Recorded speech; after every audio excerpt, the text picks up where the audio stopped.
Mēs esam Francijas vēstniecības rezidencē, vēstnieku mājvietā, kur mājīgos Francijas stilā iekārtotos salonos vēstnieks uzņem viesus. Viesus mēs gaidām uz brokastīm, pusdienām un vakariņām, gan arī starp klasiskajām ēdienreizēm, kafijas, tējas laikā un uz lielākiem pasākumiem, kokteļiem.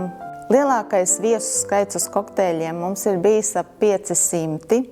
Tas bija vēstniecības pirmsākumos. Francijas vēstniecības rezidencē ir viesojušās augstākās amatpersonas, prezidenti no Francijas, Latvijas, ministri, kultūras darbinieki, sportisti un daudz citi viesi.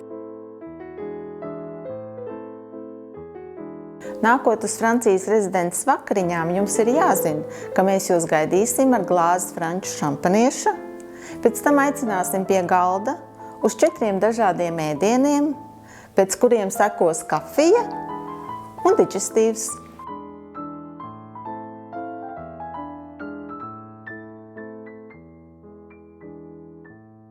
Mūzika tāpat kā kulinārija.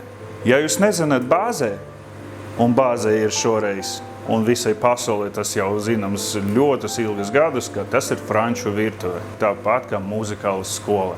Un viens var spēlēt flamenko, un viens var spēlēt 3 akordus. Tajā pašā brīdī ir Michelin zvaigznes, un arī ir parastas pelekas zirnis ar speci.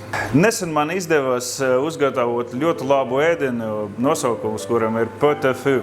Un es vēlreiz pārliecinājos, ka visvienkāršie ēdieni ir visgaršīgākie ēdieni.